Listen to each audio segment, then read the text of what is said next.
ఈ వీడియోలో గణితము, సైన్సు మరియు సోషల్ స్టడీస్ మెథడాలజీకి సంబంధించి టీఎల్ఎం బోధనా సామగ్రి అనే అంశంపై కొన్ని ముఖ్యమైన విషయాల్ని నేర్చుకుందాం.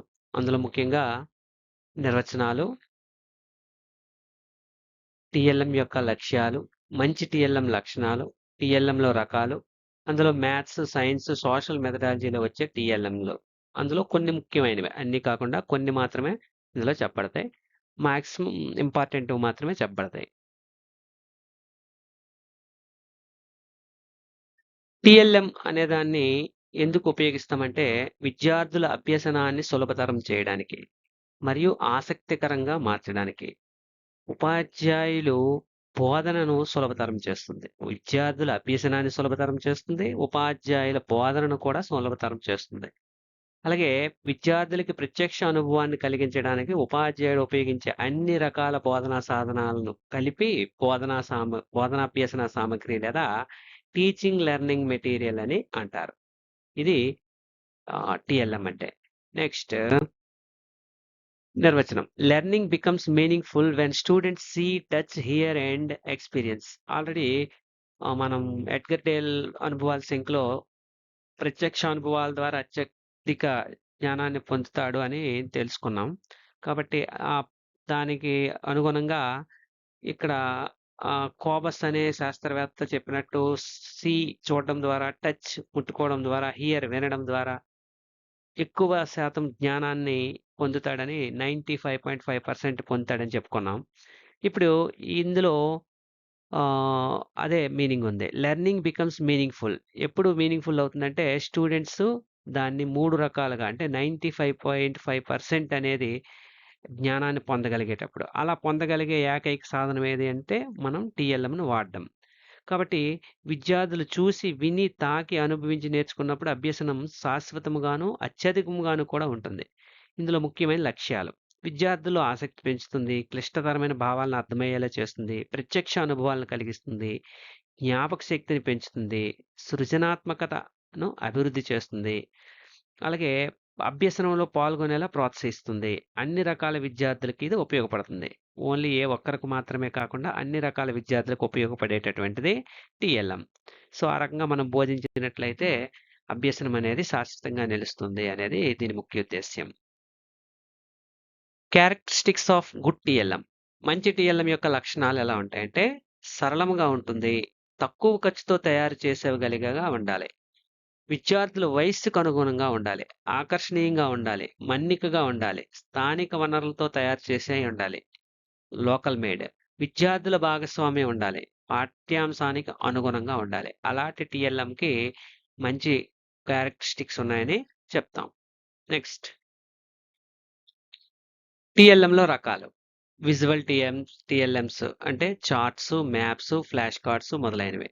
ఆడియో టిఎల్ఎం అంటే రేడియో, ఆడియో క్లిప్స్ ఇలాంటివి. Audio visual, video, smart boards ఇలాంటివి. అలాగే రియల్ ఆబ్జెక్ట్స్ అంటే డైరెక్ట్గా వస్తువులు చూపించడం, fruits, plants, coins etcetera. Models, globe, human heart, skeleton ఇలాంటివి.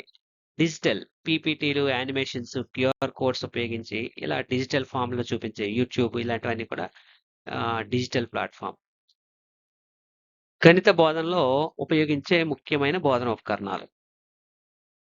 పూసల చట్రం, అబాకస్, డామినోస్, ఫ్రాక్షన్ ట్రిప్స్, భిన్నాల పట్టీలు, క్యూసినేయర్ పట్టీలు, సంఖ్యా పట్టీలు, గుణకార పట్టీలు, నేపియర్ పట్టీలు. ఇవి గణిత బోధనలో ఉపయోగించే కొన్ని ముఖ్యమైన బోధన ఉపకరణాలు. నెక్స్ట్ పూసల చట్రం అంటే అబాకస్. ఇది సంఖ్యలను పరిచయం చేయడానికి, సంఖ్యాభావాన్ని పెంపొందించడానికి, ఒకట్లు, పదులు, వందల స్థానాలు ఇలాంటి స్థాన విలువలు బోధించడానికి, కూడికలు, తీసివేతలు చేయించడానికి, అలాగే స్థాన విలువల ఆధారంగా సంఖ్యలను బోధించడానికి, పెద్ద పెద్ద సంఖ్యల్ని పూసల చట్రంలో తో ఉపయోగించి అందులో ఉండే పూసలు ఒక్కొక్క దాంట్లో 9 ఉంటాయి, 9 నిండిపోతే 10 వస్తుంది. ఇలా దాన్ని బోధించడానికి, శూన్య భావాన్ని బోధించడానికి, ఇలా అన్నిటికీ ఇది పూసల చట్రం అనేది ఉపయోగపడుతుంది. ఇంకా నెక్స్ట్ డామినోలు. డామినోల ద్వారా సంఖ్యల గుర్తింపు, కూడిక, తీసివేత, సరిపోల్చడము, నమూనాలు గుర్తించడము, గేమ్స్ మొదలైనవి చేయించొచ్చు. ఈ రంధ్రాలు బట్టి సంకలన వ్యవకలనాలనేవి బోధిస్తారు. ఇక ఇందులో కార్డులు మొత్తం 55 ఉంటాయి. డామినోలో కార్డులు 55. అందులో దీర్ఘచతురస్రం, వైశాల్యము, చుట్టుకొలత మొదలైన వాటిని కూడా చెప్పవచ్చు. ఇవి డైరెక్ట్‌గా చూపించి బోధించడం వల్ల మూర్త భావనలనేవి అభివృద్ధి పొందుతాయి. భిన్నాల పట్టీలు. భిన్నాల పట్టీలో ముక్కలుగా చేయబడి ఉంటాయి. అవి ఎన్ని ముక్కలుంటాయంటే, ఒకటున్నది ఒక భిన్నం. 1/2 హాఫ్ ఉండేవి 2, 1/3 ఉండేవి 3, 1/4 ఉండేవి 4. అలాగా 1+2+3+ అప్ టు 10 వరకు. 1/10 ఉన్నవి 10. ఇలా మొత్తంగా 55 మొత్తం సెక్టార్‌లనేవి మొత్తం అందులో పార్ట్స్ అనేవి ఉంటాయి. దీని ద్వారా మనం భిన్నాలను పరిచయం చేయొచ్చు. సమాన భిన్నాలు, అసమాన భిన్నాలు, భిన్నాల పోలిక, భిన్నాల కూడిక, తీసివేత, భిన్నాలను దృశ్య రూపంలో అర్థవంతంగా బోధించడానికి ఇది చాలా బాగా ఉపయోగపడుతుంది. నెక్స్ట్ క్యూసినేర్ పట్టీలు. ఇది సంఖ్యల అవగాహన, సంఖ్యల పోలిక, కూడిక, తీసివేత, అలాగే ఇవి అట్టముక్కలను కదపటం ద్వారా వీటిని వ్యవకలనం వంటివి చేయించొచ్చు. గణిత బోధనోపకరణాలు ఈ పెట్టికలో మనకిచ్చినటువంటి ముఖ్యమైనటువంటి వాటిలో ఇది పూసల చట్రం. ఇందులో ఒకట్ల స్థానం, పదుల స్థానం, వందల స్థానం, వేల స్థానం వీటిని ఉపయోగించి ఒకట్లు నిండగానే పదుల స్థానంలో వేస్తాం. పదులు నిండగానే వందల స్థానంలో. ఇలా ఒక దాంట్లో 9 ఎయ్యాలి, 10ది రాగానే పక్కదానికి వెళ్ళాలి అని భావన చెప్పడానికి, సంఖ్యలు నేర్పించడానికి, ఎక్కువ తక్కువలు నేర్పించడానికి వీటన్నిటికి పూసల చట్రం అనేది ఉపయోగపడుతుంది. డామినోలు ఈ దీర్ఘచతురస్రాకార పొడవు, వెడల్పులు అందులో కన్నాల ద్వారా కలపడాలు, తీసివేతలు మొదలైనవి చెప్పడానికి డామినోలు అనేవి ఉపయోగపడతాయి. ఇక భిన్నాలు, కలపడాలు, తీసివేతలు వీటిని పోల్చడం వీటన్నిటికీ ఉపయోగపడతాయి. ఇందులో మొత్తం ఇవ్వండి ఒకటి పెద్ద భిన్నం. ఇవి ఒక ముక్క ఉంటది. ఇవి 1/2, 1/2 అనేవి 2 ముక్కలుంటాయి. ఇది యాక్చువల్‌గా సెక్టార్ రూపంలో సర్కిల్‌లో కొన్ని ఉంటాయి. ఇలా స్క్వేర్ రూపంలో కూడా కట్ చేసి పెట్టొచ్చు. ఇది 2 రకాలు. ఇది ఘనాకారపు కడ్డీలు. ఇలా అసెండింగ్ ఆర్డర్, డిసెండింగ్ ఆర్డర్ చెప్పడానికి, అలాగే పోల్చడానికి ఉపయోగపడతాయి. ఇంకా నెక్స్ట్ సంఖ్యల పట్టీలివి. గుణకార పట్టికలు, అలాగే గుణకార మల్టిప్లికేషన్ గ్రిడ్ ఇది. ఇది జ్యామితీయ ఆకారాలు. అలాగే జ్యామితీయ పరికరాల పెట్టెలో మొత్తం 5 వస్తువులుంటాయి. కోణమానిని, వృత్తలేఖిని, మూలమట్టాలు 2, అలాగే విభాగిని అనేది ఇంకోటి ఉంటుంది. ఇందులో లేదు విభాగిని అంటే 2 ముళ్ళులుంటాయి. అదొకటి. ఇవి జ్యామితిక్ కంపాస్ బాక్స్‌లోను. ఇది నెక్స్ట్ ఇవి స్థాన విలువల పట్టిక, గడియారం నమూనా, నకిలీ నోట్లు ఇవన్నీ కూడా మనం టీఎల్ఎంలో చూపిస్తాం. నెక్స్ట్ మ్యాథమెటిక్స్‌లో టీఎల్ఎం.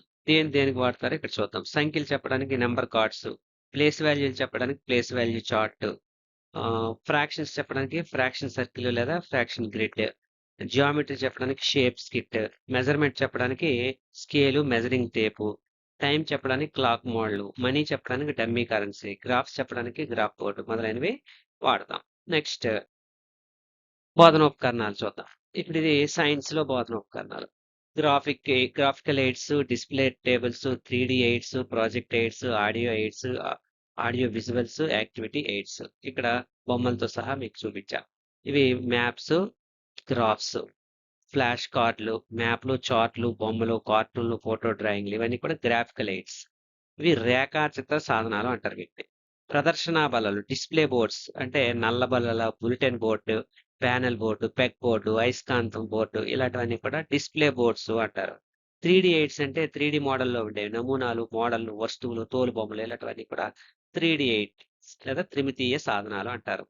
ప్రాజెక్టెడ్ ఎయిడ్స్ అంటే slide projector, opaque projector, epidiascope, overhead projector ఇలాంటివన్నీ కూడా మన స్కూల్లో ప్రాజెక్టర్లు గట్రా ఉంటాయి కదా అలాంటివి ప్రాజెక్టర్స్.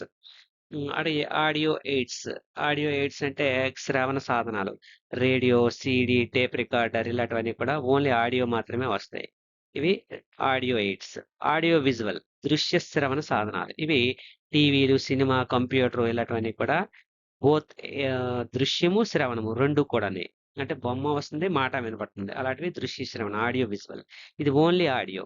ఇక యాక్టివిటీ ఎయిడ్స్ క్షేత్ర పర్యటనలు అంటే ఇవి ఇక్కడ ఎయిడ్స్ అంటే ఏముండవు. ఇక్కడ కొన్ని పర్యటనలు, ప్రదర్శనలు, పరిశోధనలు, వివేరియం, హెర్బేరియం, టెర్రేరియం ఇలాంటివన్నీ కూడా యాక్టివిటీ బేస్డ్ ఎయిడ్స్ అనేవి వాడేసాం గానీ యాక్టివిటీ బేస్డ్ అది కూడా టీఎల్ఎంలో భాగంగానే చెప్తామన్నమాట. నెక్స్ట్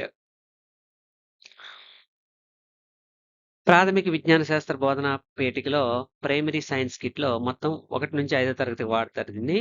ఇందులో ఓబీబీ ఆపరేషన్ బ్లాక్ బోర్డ్ పథకం కింద ఇది ప్రభుత్వ పాఠశాలకు ఇవ్వడం జరిగింది. 1-5 తరగతి విద్యార్థులు శాస్త్రీయ దృక్పథము, ప్రయోగాత్మక అభ్యసన పరిశోధన అభ్యసనాన్ని పెంపొందించడానికి వాడతాం. ఎన్సీఆర్టీ ఈ కిట్ రూపకల్పనలో ప్రధాన పాత్ర పోషించింది. ప్రాథమిక విజ్ఞాన కిట్ బోధనా పేటికను దేనికోసం ఉపయోగిస్తారు అని అడిగితే ఎన్సీఆర్టీ అని చెప్పాలి. అలాగే ఇందులో ఎన్ని వస్తువులు ఉంటాయి అంటే 76 పరికరాలు ఉంటాయి. దీని కాస్ట్ రూ. 300. దీని బరువు 11.5 కేజీలు.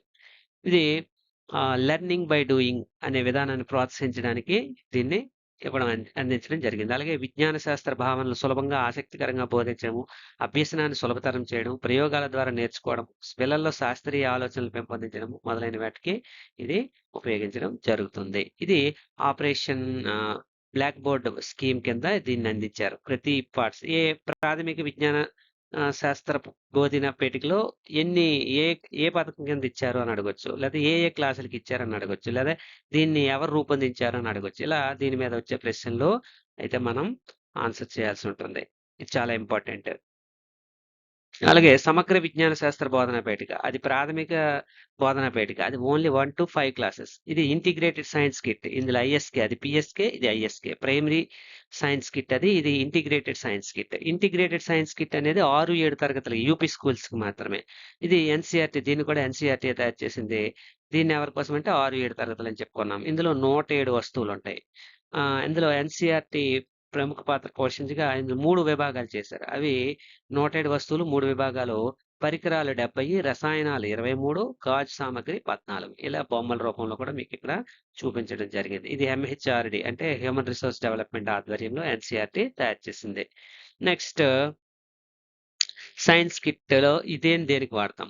Human body, skeleton model, solar system model, plants real plant చూపించడం, మ్యాగ్నెట్ సెట్, ఎలక్ట్రిసిటీ చెప్పడానికి సర్క్యూట్ కిట్, వాటర్ సైకిల్ చెప్పడానికి water cycle chart, animal cell చెప్పడానికి సెల్ మోడల్, మైక్రోస్కోప్ చెప్పడానికి రియల్ మైక్రోస్కోప్. ఇలాంటివి మనం టీఎల్ఎంలో ఏ లెసన్ కి ఏం వాడాలనేది కొన్ని ఎగ్జాంపుల్స్. నెక్స్ట్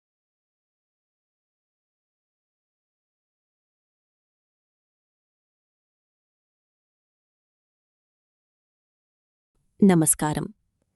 ఈ వీడియో మీకు ఉపయోగపడితే ఒక చిన్న లైక్ చెయ్యండి. మీ స్నేహితులతో షేర్ చెయ్యండి. ఇంకా టెట్ మరియు డిఎస్సికి సంబంధించిన ఉపయోగకరమైన క్లాసులను ఎప్పటికప్పుడు పొందాలంటే మా ఛానల్ను సబ్స్క్రైబ్ చేసి పక్కనే ఉన్న బెల్ ఐకాన్ను తప్పకుండా నొక్కండి. మీ ప్రేమాభిమానాలకు హృదయపూర్వక ధన్యవాదాలు. Thank you. Next social studies లో టీఎల్ఎం చూద్దాం. ఇప్పుడు ఇది India map concept. Indian map చెప్పడానికి పొలిటికల్ మ్యాప్ ఎక్కువగా వాడతాం. గ్లోబ్ చెప్పిస్తాం. హిస్టరీలో టైమ్ లైన్ చార్ట్ వాడతాం. ఫ్రీడమ్ ఫైటర్స్ కోసం ఫోటో కార్డ్స్ అంటే నాయకుల బొమ్మలు, ఫ్రీడమ్ ఫైటర్స్ బొమ్మలు చూపించి ఆ బోధన అనేది చేస్తాం. అలాగే కాన్స్టిట్యూషన్ గురించి చెప్పాలంటే ప్రేంబుల్ చార్ట్ని చూపించి కాన్స్టిట్యూషన్ గురించి కొద్దిగా ఎక్స్ప్లెయిన్ చేయొచ్చు. అలాగే పాపులేషన్ గురించి గ్రాఫ్స్, ఏ సంవత్సరంలో ఎంత, ఏ రాష్ట్రంలో ఎంత పెరిగారు, జనాలంతా, మరణాలంతా, స్త్రీలంతా, పురుషులంతా, ఇలాంటి వివరాలన్నీ కూడా గ్రాఫ్స్ రూపంలో. అగ్రికల్చరల్ క్రాప్ శాంపిల్స్, ఎక్కడ ఏ పంట ఎక్కడ ఎక్కువ పండుతుంది, ఎక్కడ తక్కువ పండుతుంది అనేటటువంటి విషయాలన్నీ కూడా అగ్రికల్చరల్ క్రాప్ శాంపిల్స్ ద్వారా చెప్తాం. అలాగే వెదర్ రిపోర్ట్ అనేది వెదర్ చార్ట్స్ ద్వారా ఉపయోగించి సోషల్ స్టడీస్ లో అనేవి చెప్పడం అయితే జరుగుతుంది. మ్యాప్స్ రకాలు: భౌగోళిక మ్యాప్లు లేదా భౌతిక పటాలు అని అంటాం. ఇవి భౌగోళిక మ్యాప్లు. రాజకీయ పటాలు అంటే రాష్ట్రాలు, రాజధానులు, వాటికి సంబంధించినటువంటి సరిహద్దులు అవి. ప్రత్యేక పటాలు కొన్ని ప్రత్యేకమైన పరిశ్రమలు ఇలాంటి వాటి కోసం. అలాగే ఆవరణ రేఖ లేదా రూపరేఖ పటాలు, అవుట్లైన్ లేదా స్కెచ్ మ్యాప్స్ అంటాం. Outline maps. రిలీఫ్ మ్యాప్స్ ఇవి డైరెక్ట్ గా వస్తువుల్ని చూపేటట్టుగా ఉండేవి. ఇవి మ్యాప్లలో రకాలు. నెక్స్ట్ పటంలో వాడే రంగులు. మహాసముద్రాలకైతే నీలిరంగు, నదీ ముఖద్వారం దగ్గర లేత నీలిరంగు, మైదానాలు, అడవుల దగ్గర ఆకుపచ్చ రంగు, పర్వత భూములు, పీఠభూములు, నిస్సారమైన భూముల దగ్గర పసుపు రంగు, కొండల దగ్గర గోధుమ రంగు, పర్వతాలకి జేగురు రంగు, రోడ్డు మార్గంలో నలుపు రంగు, రైలు మార్గాలకి ఎరుపు రంగు, ఖనిజాలకి తెలుపు రంగు. ఇలా రంగుల్ని వాడతాం. నెక్స్ట్ ఎత్తు సూచించే రంగు. 10,000 అడుగుల కన్నా ఎత్తు ఎక్కువ ఉన్నప్పుడు ఎరుపు రంగు, 5,000 నుంచి 10,000 అడుగుల మధ్య బ్రౌన్ కలరు, 2,000 నుంచి 5,000 రంగులు ఉండేటప్పుడు లైట్ బ్రౌను, 1000 నుంచి 2,000 రంగులు ఎత్తు ఉండేటప్పుడు పసుపు రంగు, 500 నుంచి 1000 అడుగుల ఎత్తు కన్నా ఉండేటప్పుడు లైట్ ఆ రేంజ్లో లైట్ ఆకుపచ్చ అంటే లేత ఆకుపచ్చ రంగు, 0 నుంచి 500 అడుగుల ఎత్తులు ఉండేటప్పుడు ముదురు ఆకుపచ్చ రంగు, సముద్ర మట్టం కంటే తక్కువలో ఉండేటప్పుడు నీలి రంగులో రంగులకి సూచిస్తారు. ఇవి చాలా ఇంపార్టెంట్. దేనికి ఏది బిట్ వచ్చే అవకాశం ఉంటుంది. కాబట్టి ఇది స్క్రీన్ షాట్ తీసుకొని మీరు రాసుకోవచ్చు. నెక్స్ట్ దీనివల్ల సహజ వనరుల్ని సులభంగా గుర్తించుకోవచ్చు. ఇప్పుడు 3 సబ్జెక్టులకు సంబంధించి ఎగ్జాంపుల్స్ చూద్దాం. ఈ ఫ్రాక్షన్ సర్కిల్ చూడండి. ఒక వృత్తాన్ని 2 భాగాలుగా కట్ చేస్తే అప్పుడు స్టూడెంట్స్ దాన్ని హాఫ్ 4 భాగాలు చేస్తే స్టూడెంట్స్ దాన్ని 1/4 ఇలా పిల్లలు స్వయంగా చేసి నేర్చుకోవడానికి ఈ సర్కిల్ ఫ్రాక్షన్ అనేది ఉపయోగపడుతుంది. అలాగే సైన్స్‌లో టీచర్ ఒక మ్యాగ్నెట్ తీసుకొని ఇనుప ముక్కలు దగ్గర పెడతారు. స్టూడెంట్స్ అబ్జర్వ్ చేస్తారు. తర్వాత ఎందుకు కొన్ని వస్తువులు మాత్రం అతుక్కుంటున్నాయి. ఇప్పుడు ఒక డిస్కషన్ పెట్టి దాని ద్వారా కాన్సెప్ట్‌ని తీసుకొస్తారు. ఆకర్షించే గుణం ఉండే వస్తువులు కొన్ని ఉంటాయి. దాని ద్వారా అవి ఆకర్షించబడతాయని చెప్తారు. అలాగే టీచర్ గ్లోబ్ చూపించి భూమి ఎందుకు గుండ్రంగా కనిపిస్తుంది. తర్వాత రొటేషన్ చూపిస్తారు. డే అండ్ నైట్ సులభంగా అర్థం చేయడం కోసము లైట్ వేసి ఒకవైపు వెలుతురు, రెండో వైపు చీకటి వచ్చేటట్టు చేసి గ్లోబ్ ద్వారా ఎందుకు రెయిన్బోలు ఎలా ఏర్పడుతుందనే విషయాన్ని బోధించడానికి ఉపయోగపడుతుంది. ఇలా క్లాస్ రూమ్ ఎగ్జాంపుల్స్ గురించి మనం చెప్పుకోవచ్చు. నెక్స్ట్ లో కాస్ట్, నో కాస్ట్ మెటీరియల్. మనం ఎప్పుడు కూడా హై కాస్ట్ కంటే కూడా లో కాస్ట్ మెటీరియల్ చేయడానికి పిల్లల చేత చేయించడానికి ఎక్కువగా ప్రిఫరెన్స్ ఇవ్వాలి. ఐస్ క్రీమ్‌లు, స్టిక్‌లు, match boxes, bottle caps, coconut shells, seeds, waste material, waste కప్‌బోర్డ్‌లు, ఓల్డ్ న్యూస్ పేపర్స్, రోప్స్, తాళ్ళు, మట్టి, పేపర్ కప్స్ ఇలాంటి వాటిని ఉపయోగించి రకరకాల టీఎల్ఎంని మన అత్యంత అనుభవజ్ఞులైనటువంటి సృజనాత్మక కలిగినటువంటి ఎందరో ఉపాధ్యాయులు ఇలాంటివి తయారు చేస్తుంటారు. వాళ్ళ దగ్గర చూసి మనం నేర్చుకోవాలి. Digital TLM, PPT, smart board, QR codes, YouTube videos, simulations, virtual labs, Google earth, mobile applications ఇలాంటివి కూడా డిజిటల్ కిందకు వస్తాయి. డిజిటల్ గురించి మీకు చెప్పాల్సిన అవసరం లేదు. అందరూ డిజిటల్లోనే ఇప్పుడు నేర్చుకుంటున్నాం ఎక్కువగా. Advantages of TLM, learning becomes joyful. ఇది లెర్నింగ్ అనేది ఆనందకరంగా చేస్తుంది. పార్టిసిపేషన్ ఎక్కువగా ఉంటుంది పిల్లల్లో. బెటర్ అండర్‌స్టాండింగ్‌కి ఉపయోగపడుతుంది. లాంగ్ టర్మ్ మెమరీకి ఉపయోగపడుతుంది. యాక్టివిటీ బేస్డ్ లెర్నింగ్ అనేది జరుగుతుంది. క్రిటికల్ థింకింగ్, క్రియాత్మక సృజనాత్మకత ఆలోచనల్ని అభివృద్ధి చేస్తుంది. విమర్శనాత్మక ఆలోచన ధోరణిని ఇంప్రూవ్ చేస్తుంది. మోటివేషన్ ఇంక్రీజ్ చేస్తుంది. లెస్ రోట్ లెర్నింగ్, తక్కువగా బట్టి పట్టడానికి అవకాశం అనేది కల్పిస్తుంది. ఇది అడ్వాంటేజెస్ ఆఫ్ టీఎల్ఎం. లిమిటేషన్స్, ఎక్కువ సమయం అవసరం పడుతుంది కొన్ని టీఎల్ఎంకి. కొన్ని టీఎల్ఎం ఖరీదైనవి అయ్యుండొచ్చు. ఉపాధ్యాయుడికి టీఎల్ఎంని తయారు చేయడంలో శిక్షణ అవసరం. ఎందుకంటే అందరూ టీఎల్ఎంని తయారు చేయలేరు.